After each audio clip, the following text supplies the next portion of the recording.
আসসালামু আলাইকুম রহমতুল্লাহ। আমাদের ভারতীয় উপমহাদেশে তথা আমাদের বাংলাদেশে সাধারণত তিন ধরনের সাল খুব বেশি প্রচলিত। একটা হচ্ছে খ্রিস্টাব্দ, হিজরি সাল এবং বঙ্গাব্দ। আমি সহজ করে যদি বলি, খ্রিস্ট সাল বা ইংরেজি সাল, আরবি সাল আর হচ্ছে বাংলা সাল। এই যে তিনটা সাল আছে, এই তিনটা সালের মধ্যে আমাদের যে খ্রিস্টাব্দ আছে এটা হচ্ছে সবচেয়ে পুরাতন। যীশু খ্রিস্টের জন্মের সাথে এই খ্রিস্টাব্দ সম্পৃক্ত। খ্রিস্টপূর্ব 4 সালে যীশু খ্রিস্ট জন্মগ্রহণ করেন। আমাদের যে হিজরি সাল যেটা আছে, আমাদের ইসলামের যিনি হচ্ছে নবী হজরত মোহাম্মদ সাল্লাহ সাল্লাম, উনি 622 খ্রিস্টাব্দে মক্কা থেকে মদিনায় হিজরত করেন।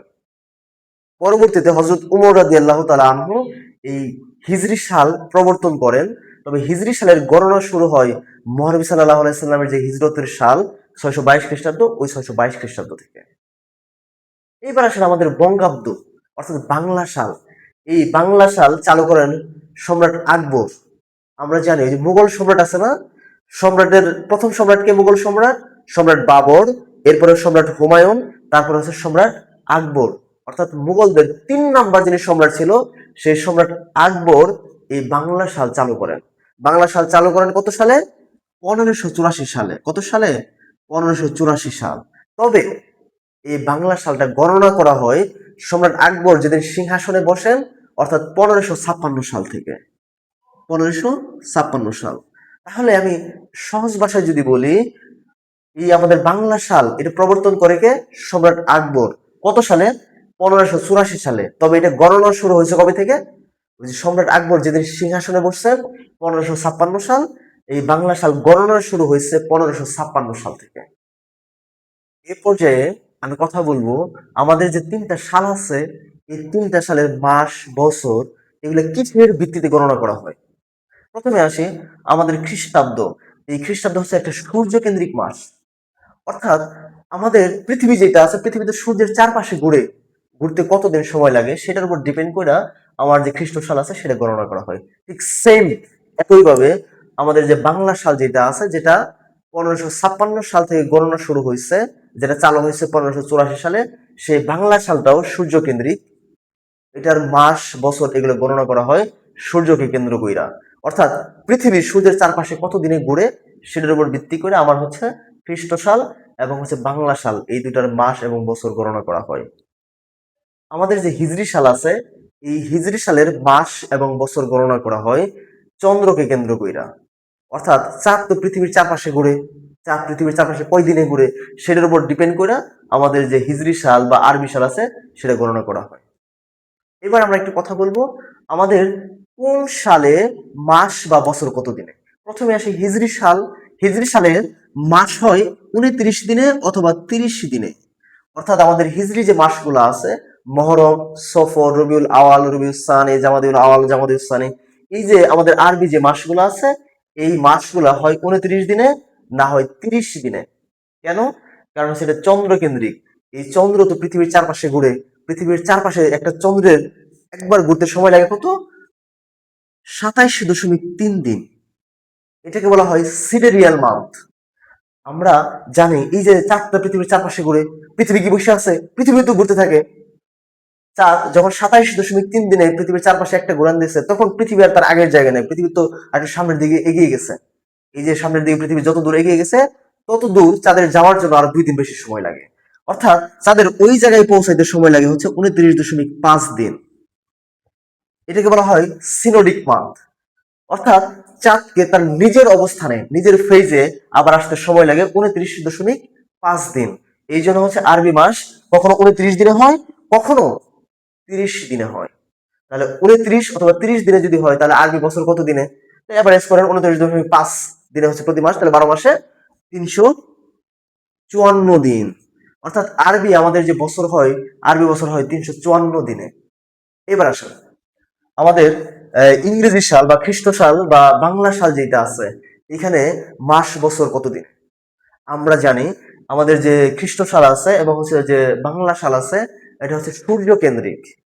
পৃথিবীর সূর্যের চারপাশে ঘুরে। পৃথিবীর সূর্যের চারপাশে ঘুরতে কতদিন সময় লাগে আমরা সকলেই জানি, 365 দিন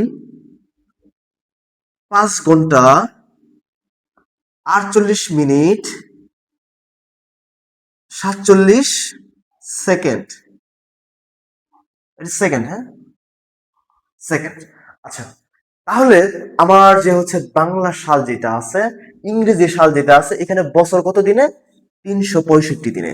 365 দিনে আমরা হচ্ছে ইংরেজি বা খ্রিস্ট সাল এবং বাংলা সালে বছর গণনা করি। আচ্ছা, এবার দেখেন, তাহলে এই যে 5 ঘন্টা 48 মিনিট 47 সেকেন্ড, এটার কি হবে? আমরা যদি 4 বছর কাউন্ট করি, 4 বছর পরে এই 5 ঘন্টা 48 মিনিট করে যদি জমা হয়, তাহলে কয় ঘন্টা জমা হয়? প্রায় 24 ঘন্টা এখানে জমা হয়ে যায়। 4 পাঁচা যদি 4 বছর ওয়েট করি, 4 পাঁচা 20 ঘন্টা, আবার 48 মিনিট করে হিসাব করলে প্রায় 24 ঘন্টার কাছাকাছি সময়।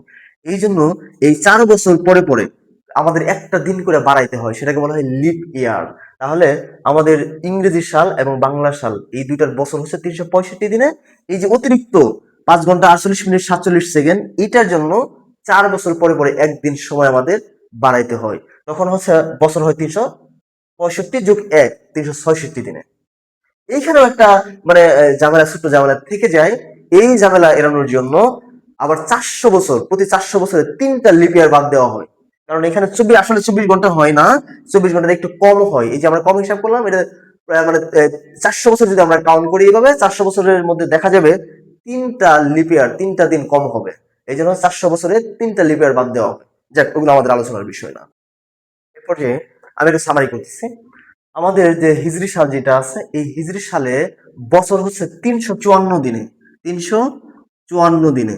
আর আমাদের যে এই খ্রিস্ট সাল এবং হচ্ছে বাংলা সাল আছে, এখানে বছর হচ্ছে 365 দিনে। তাহলে ব্যবধান কত দিন? এই দুটোর ব্যবধান হচ্ছে 11 দিন। 11 দিনের ব্যবধান। আমাদের এই যে 2026 সালে আমরা রমজান মাসে রোজা রাখলাম না, এই রোজা রাখছে কোন মাসে? ফেব্রুয়ারি মাসের 19 বা 20 তারিখে এই সময় আমরা রোজা রাখছে। আপনি 2027 সালে যখন আমরা রমজান মাসে রোজা রাখবো, তখন কিন্তু ফেব্রুয়ারি 19 তারিখে হবে না, রোজাটা হচ্ছে আরো 11 দিন এগিয়ে আসবে। অর্থাৎ ফেব্রুয়ারি মাসের প্রথম দিকে রোজা রাখবো, তার পরের বছর 28 সালে আরো 11 দিন আগে রোজা রাখবো, তারপরের বছর আরো 11, অর্থাৎ 3 বছর পরে 3 11 33, প্রায় হচ্ছে 1 মাস আমাদের কিন্তু এগিয়ে আসতেছে। এইভাবে আমরা হিজরি সাল যদি আমরা গণনা করি, চন্দ্রভিত্তিক সাল যদি আমরা গণনা করি, তাহলে প্রতি বছর 11 দিন করে হচ্ছে কম হচ্ছে, আচ্ছা কমে যাচ্ছে। এটা আমাদের জীবনে আমরা যারা মুসলমান যারা আছে, এই চন্দ্রটা খুব গুরুত্বপূর্ণ। কারণ চন্দ্রের উপর নির্ভর করে আমাদের অনেক নামাজ রোজা, অনেক কিছু চন্দ্রের উপর ডিপেন্ডেন্ট। এবং এই যে আমাদের যারা জেলে আছে, এরা যখন সাগরে মাছ ধরার জন্য যখন যায়, তখন কি করে? তাদের জোয়ারের খবর জানতে হয়, ভাটার খবর জানতে হয়, সেটা হচ্ছে চন্দ্র কেন্দ্রিক। তার মানে তাদেরকে চাঁদের হিসাব করতে হয়, চন্দ্র মাসের হিসাব করতে হয়, হিজরি মাসের হিসাব করতে হয়। কিন্তু আমাদের যে কৃষি কাজ যেগুলো হয়, ফসল কখন কাটবে, ফসল কখন বুনবে, ধান কখন কাটবে, ধান কখন বুনবে, ঠিক আছে, এই যে বিষয়গুলো আছে, সব বিষয় কিন্তু সূর্য কেন্দ্রিক।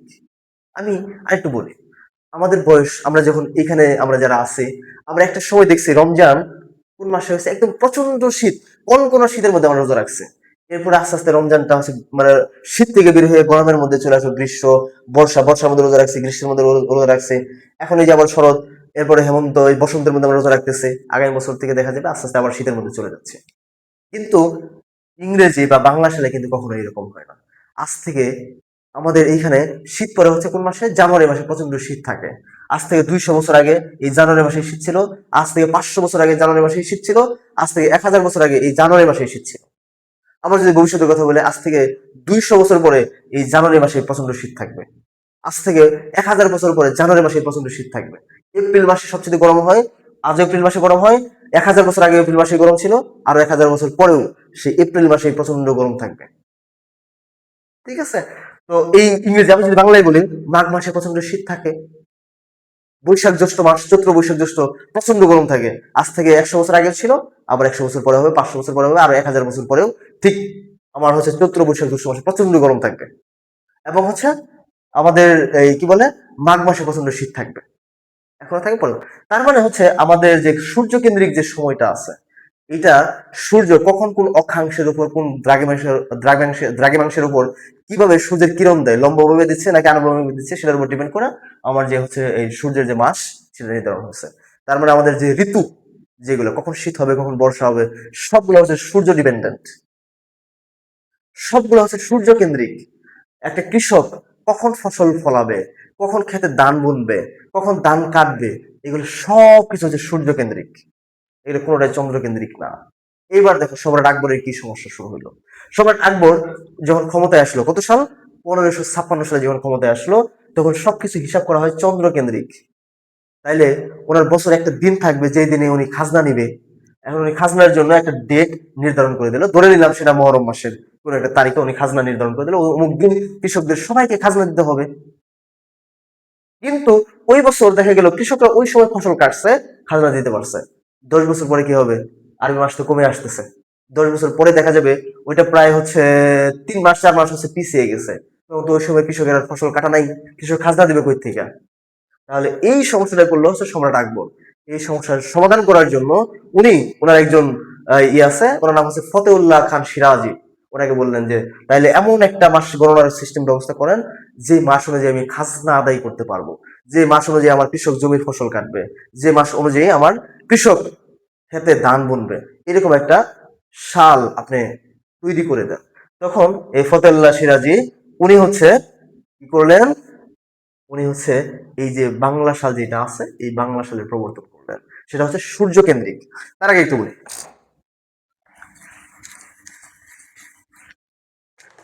সম্রাট আকবর যেদিন ক্ষমতায় আসলেন সেদিন হচ্ছে খ্রিস্ট সাল হচ্ছে 1556। কত? 1556। তখন তো এই ভারতীয় উপমহাদেশে ইংরেজি সাল খ্রিস্ট সালে এত বেশি প্রচলিত না, বেশি প্রচলিত কোনটা ছিল, হিজরি সাল। সম্রাট আকবরের যে রাজসভার যে কাজ হইতো সেটা হিজরি সাল অনুযায়ী হইতো। তখন এই 1556 সালে হিজরি সাল ছিল 963 হিজরি। সম্রাট আকবর যখন ফতেউল্লাহ সিরাজিকে বললেন যে আপনি একটা নতুন সাল তৈরি করেন, তখন এই ফতেউল্লাহ সিরাজি এই যে 963 আছে, এই 963টাকে বেস ধরলেন, 963 হিজরি মহরম মাস, ঠিক আছে। এই সম্রাট আকবরের এবার হচ্ছে নতুন যে সাল আছে সেই সাল গণনা শুরু হইলো। সেই সালের বয়স দেওয়া হইলো 963। কত বছর? 963 বছরের মহরম যে মাস, সেই মাসে হচ্ছে বাংলা বৈশাখ মাস। 963 হিজরির মহরম মাস হচ্ছে বাংলা 963 সালের বৈশাখ মাস। অর্থাৎ আমাদের একটা শিশু যখন জন্মগ্রহণ করে তার বয়স হয় কত? 0 বছর হয়, তারপরে 1 বছর হয়, 2 বছর হয়, 3 বছর হয়।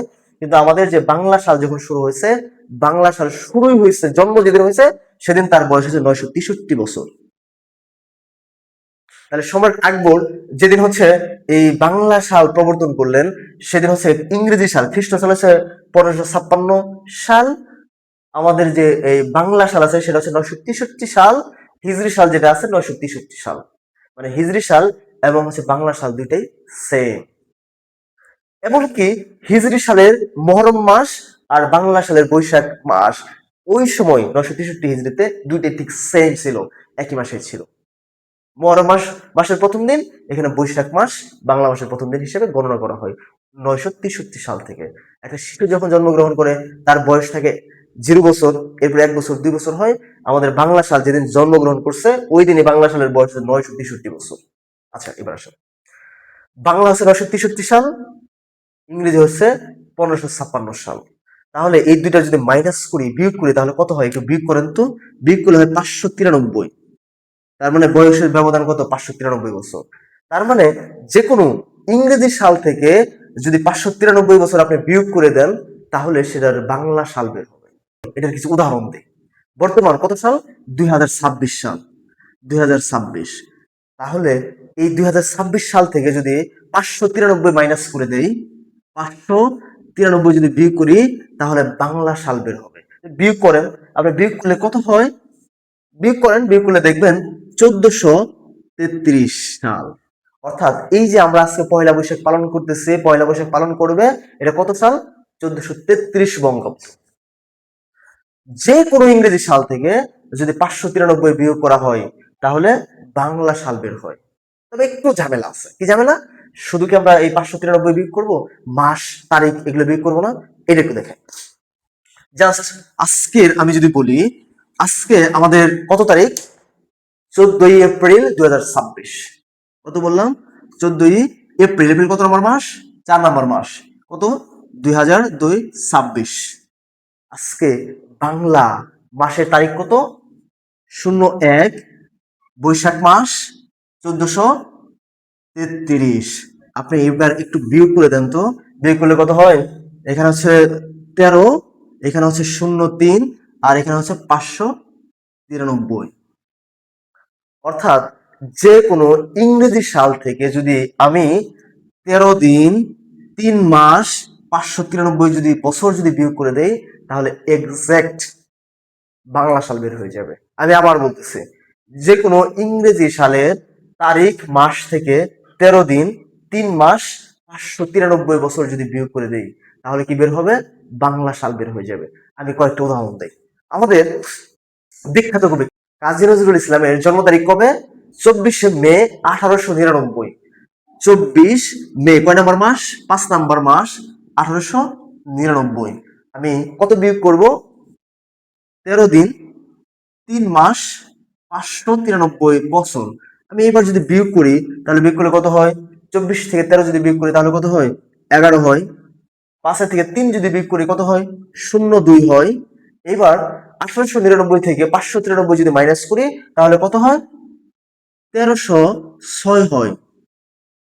তার মানে কাজী নজরুল ইসলামের যেদিন জন্মগ্রহণ করছে সেদিন বাংলা সাল মাস কত ছিল?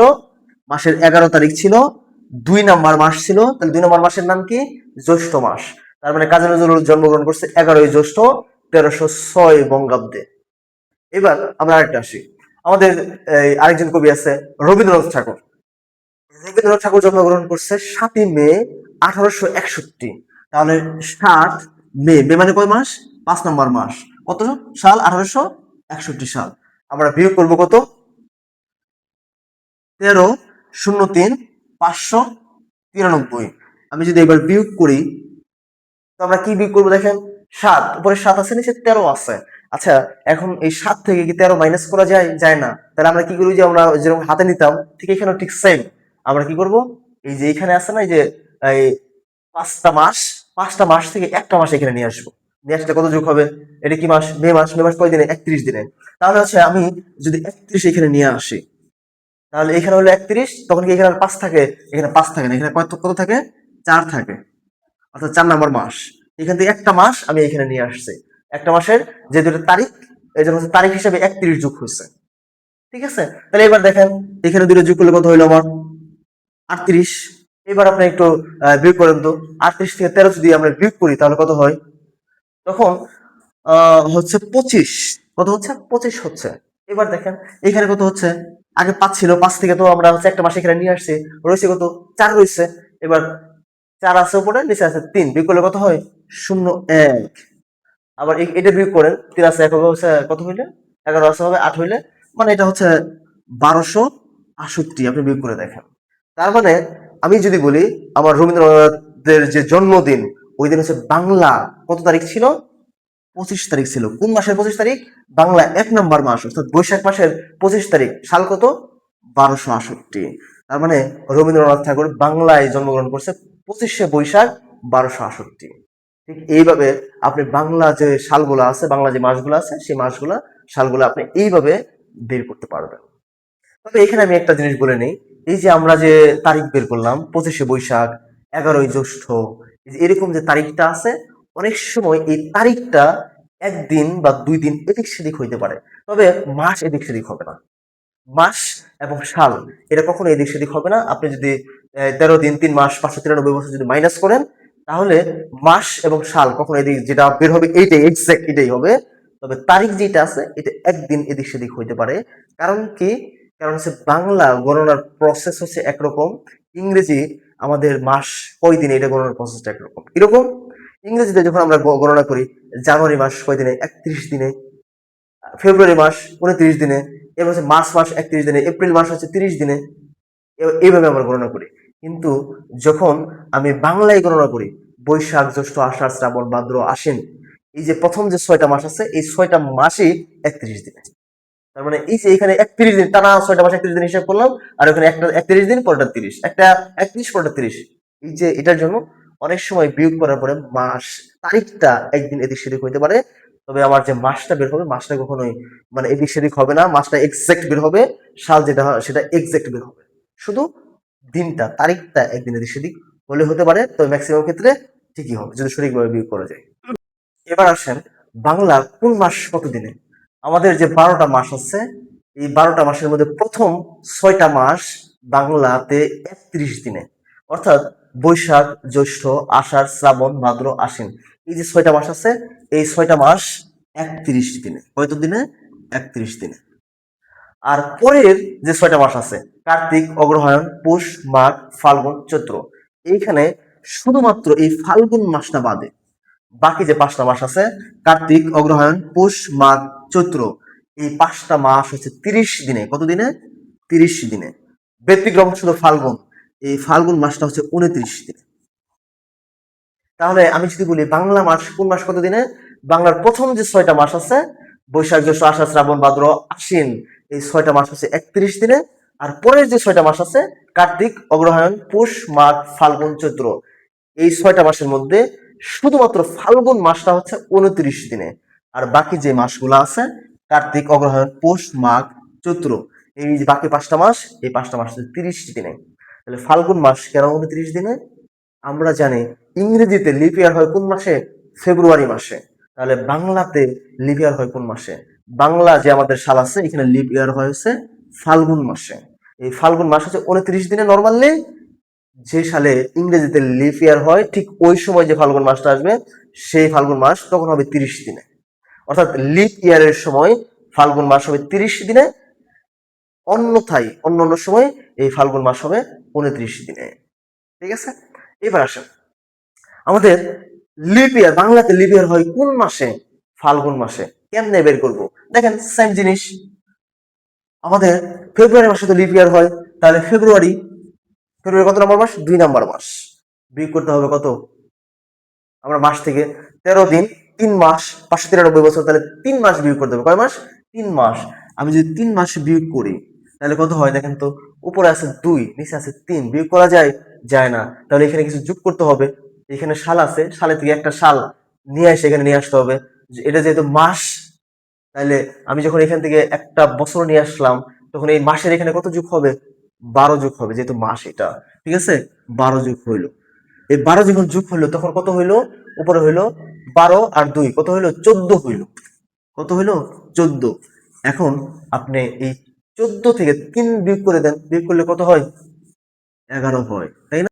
বাংলাতে এই 11 নম্বর যে মাস, অর্থাৎ এই ফাল্গুন মাস, এই ফাল্গুন মাস হচ্ছে লিপ ইয়ার।